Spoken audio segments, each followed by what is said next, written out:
Bab 2698. Mengerjakan sebuah urusan besar.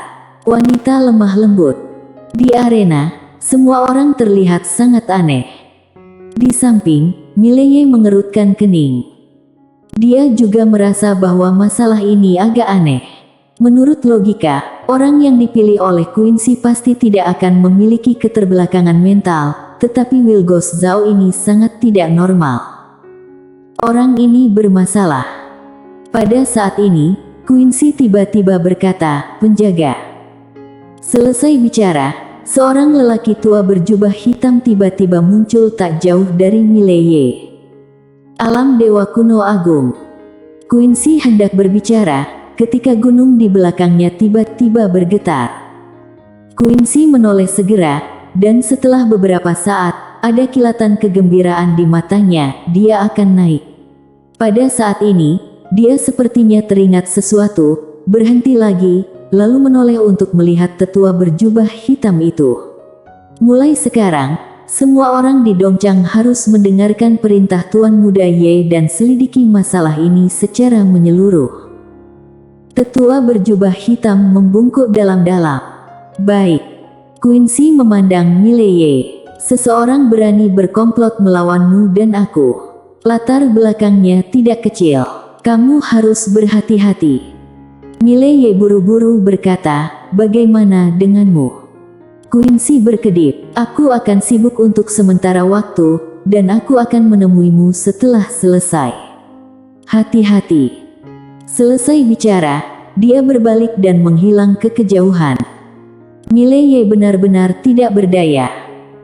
Apakah wanita ini akan pergi mengurus arkeolog lagi? Tentu saja, dia memiliki masalah yang lebih penting untuk diperhatikan sekarang. Siapa yang ingin menjebak dirinya dan Quincy? Bahkan berani mengincar Quincy. Mileye berpikir sejenak, tapi masih tidak bisa memikirkan siapa itu. Saat ini, tetua berjubah hitam tiba-tiba berkata, "Tuan Muda Ye, aku akan menyelidiki dulu, dan melaporkan kepadamu ketika aku memiliki informasi." Mileye menatap tetua berjubah hitam itu. "Siapa namamu, senior?"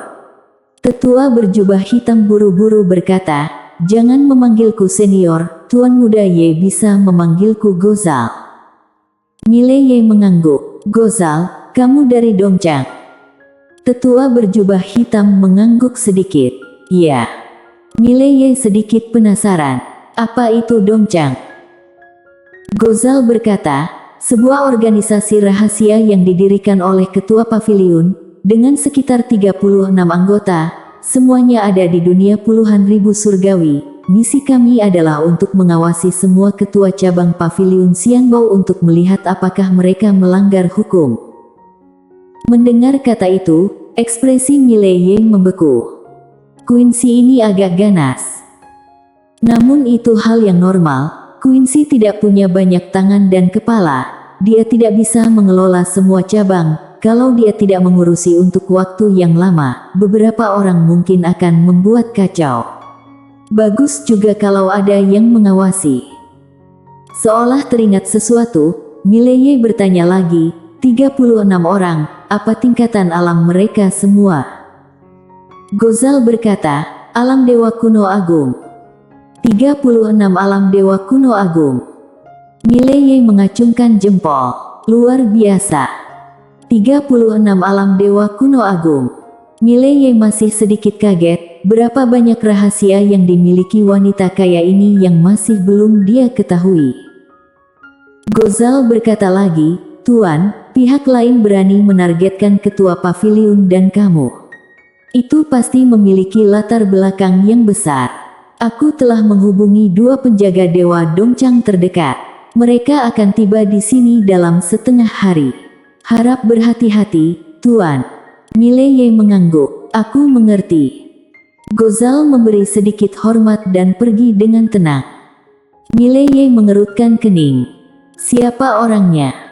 Mungkinkah klan Qin dan klan Su itu? Apakah lawan memiliki kekuatan yang begitu menakutkan? Mileye berpikir keras. Setelah beberapa saat, Mileye menarik pikirannya, dia melihat orang-orang di bawah dan sedikit tersenyum. Lanjutkan ceramahnya. Saat dia berbicara, dia duduk, dan orang-orang di lokasi juga duduk satu demi satu. Mileye lanjut memberi ceramah. Kali ini, dia berbicara tentang teknik Dao. Saat Mileye mulai berbicara, orang-orang di lokasi menjadi bersemangat lagi. 1000 nadi alam semesta.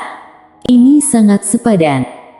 Di samping, Brody Xiao mundur dengan tenang, dan segera mulai memanggil semua master di luar paviliun Xianbao. Dia tahu bahwa sesuatu yang besar mungkin akan terjadi. Di suatu tempat di langit berbintang, seorang pemuda bertopeng berdiri dengan tenang, dan di belakangnya adalah Dano Qin, ketua klan Qin, dan Kenzu Zhu, ketua klan Zhu. Pemuda itu tersenyum dan berkata, "Gagal." Saat dia berbicara, sudut mulutnya sedikit terangkat. "Harus aku katakan, ketua paviliun Quincy ini benar-benar orang yang istimewa." Di belakangnya, Kenzu Zhu berkata dengan berat, "Dibandingkan Tuan Muda ke-9, dia tidak istimewa." Pemuda itu menggelengkan kepalanya. "Tidak, secara pribadi, aku jauh lebih rendah dari wanita ini." Paviliun Xianbao yang didirikan oleh wanita ini tersebar di seluruh dunia puluhan ribu surgawi, dan kekuatan finansialnya sekarang adalah paling besar di seluruh alam semesta, dan tidak ada kekuatan lain yang dapat menandingi dia. Kenzu Zhu melirik Tuan Muda ke-9 ini, tetapi tidak berbicara. Tuan Muda ke-9 tiba-tiba tersenyum dan berkata, "Ada juga Mileye ini, yang bisa memiliki pena kebenaran agung, meskipun hanya tubuh bayangan, tapi harus aku katakan, ini masih mengejutkan keluargaku." Keluargaku. Ketika mereka mendengar kata ini, raut muka Kenzu Zhu dan Dano Qin sedikit berubah, dan tubuh mereka mau tidak mau membungkuk sedikit. Tuan Muda ke-9 berkata lagi, "Kalian berdua jangan bertindak gegabah untuk saat ini, tunggu perintah dariku." Selesai bicara, dia hendak pergi, dan pada saat itu, tiba-tiba seorang tetua berjubah hitam muncul tidak jauh dari situ. Dia adalah Gozal. Melihat Gozal, Tuan Muda ke-9 sedikit terkejut, lalu tertawa. "Hebat juga paviliun Xianbao, sistem informasi kalian benar-benar menakutkan, kalian bisa menemukan tempat ini begitu cepat. Aku mengakui kehebatan kalian." Gozal menatap Tuan Muda ke-9, tanpa basa-basi, dia akan bergerak, dan pada saat itu, Tuan Muda ke-9 itu tiba-tiba melambaikan lengan bajunya. Gozal menyipitkan matanya sedikit, dan langsung meninju. Boom! Dalam sekejap, kekuatan yang menakutkan tiba-tiba menyapu lokasi, dan segera setelah itu, Gozal mundur hingga ribuan kaki. Saat ini, tubuh Gozal sudah menjadi ilusi. Ketika dia akan menghilang sepenuhnya, Tuan Muda ke-9 tersenyum tipis, "Aku menginginkan paviliun Xianbao dan pena kebenaran agung di Mileye." Gozal menggelengkan kepalanya. "Konyol." Tuan Muda ke-9 tertawa, "Semua orang takut pada kalian, paviliun Xianbao, tapi aku tidak. Lihat saja nanti." Selesai bicara, ketiganya langsung menghilang di tempat. Di lokasi, Gozal terdiam sesaat, lalu berbalik dan menghilang di tempat. Di langit berbintang. Setelah Tuan Muda ke-9 menghentikan Dano Qin dan Kenzu Zhu, dia melirik mereka. "Jangan bertindak gegabah untuk saat ini." Selesai bicara, dia berbalik dan menghilang di ujung langit. Di lokasi, Kenzu Zhu berkata dengan berat, "Tujuan kita hanya Mileye, tapi tujuan Tuan Muda ke-9 adalah paviliun Xianbao, dan paviliun Xianbao ini." Berbicara tentang ini, ketakutan muncul di matanya. Dano Qin menggelengkan kepalanya dan menghela nafas. "Aku tahu, paviliun Xianbao ini sangat kuat, kita tidak bisa mengacaukannya. Tapi, kamu juga tahu bahwa Mileye adalah tamu VIP super dari paviliun Xianbao. Kamu pikir kenapa dia berani menjadi begitu sombong selama ini? Bukankah itu karena ada paviliun Xianbao di belakangnya? Dengan paviliun Xianbao mendukungnya, klan kita tidak bisa berbuat apa-apa padanya. Ken Zuzu terdiam. Alasan mengapa mereka tidak memilih untuk menyerang sebelumnya adalah karena mereka menemukan bahwa Mileye ini ternyata berada di grup yang sama dengan paviliun Xianbao.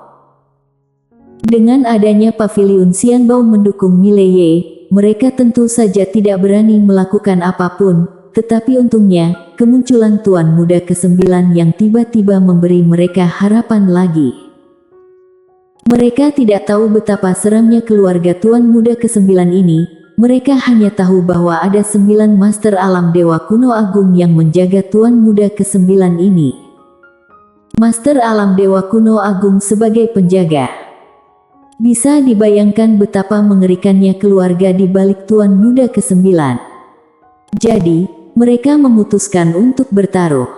Kalau menang, mereka tidak hanya dapat membalas dendam, tetapi juga mendapatkan koneksi yang bagus. Mereka akan untung besar. Pada saat ini, Danokin tiba-tiba berkata, kita bisa mengajak lebih banyak master. Ken Zuzu memandang Danokin. Siapa? Sudut mulut Danokin sedikit berkedut. Dunia dewa misterius, Zael Xuan, bukankah orang ini memiliki permusuhan dengan Mileye dan paviliun Xianbao itu? Ayo kita ajak dia bergabung, dia pasti sangat ingin melawan Mileye dan paviliun Xianbao. Ken Zuzu mengangguk, benar, ayo pergi.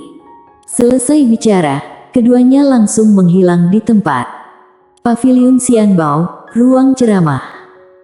Saat ini, ceramah sudah selesai, dan Mileye telah mendapatkan 30 juta nadi alam semesta.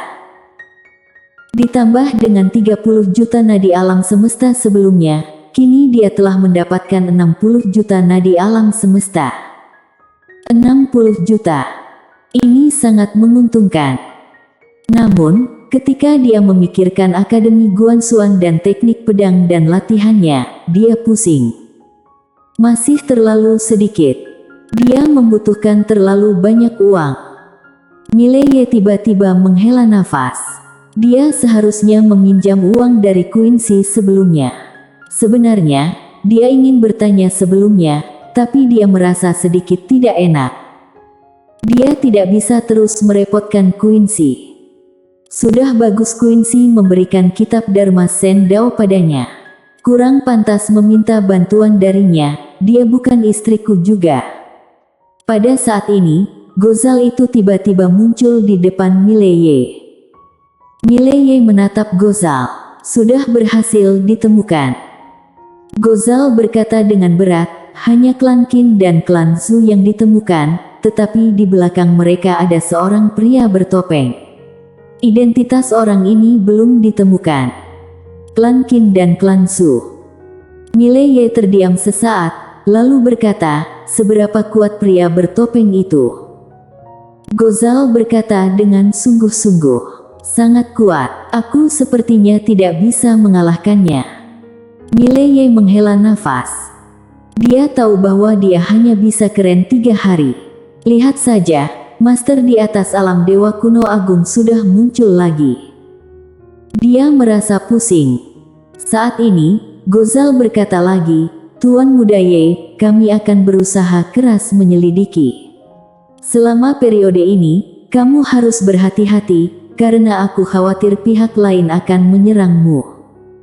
Mileye mengangguk, terima kasih. Gozal berkata, sama-sama. Kali ini, lawan pasti memiliki latar belakang yang kuat. Aku telah mengirim lebih banyak saudara penjaga untuk datang. Sekarang kita dalam keadaan sangat pasif. Kalau kita benar-benar tidak dapat menemukan asal-muasal lawan, aku khawatir kita hanya bisa menunggu ketua paviliun datang. Mileye tersenyum sedikit. Kalian juga harus berhati-hati, cobalah untuk tidak keluar dari paviliun Xianbao ini. Gozal memberi sedikit hormat. Siap. Mileye menyimpan cincin penyimpanan, lalu berkata, aku akan kembali berlatih, pergilah. Selesai bicara, dia berbalik dan pergi. Dunia Dewa Misterius. Di aula utama, Zael Suan sedang duduk di kursi, seolah-olah dia telah kehilangan jiwanya. Dia tidak bisa tenang akhir-akhir ini. Pertama, dia ditakuti oleh pria berbaju hijau, lalu dikerjai juga oleh Paviliun Xianbao. Selama ini, dia hampir gila. Terutama pria berbaju hijau yang menjadi mimpi buruknya.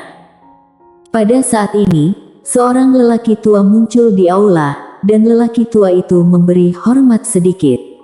Penguasa dunia, ketua klan Qin dan ketua klan Su meminta untuk bertemu denganmu. Zael Suan sedikit mengernyit. Untuk apa mereka di sini?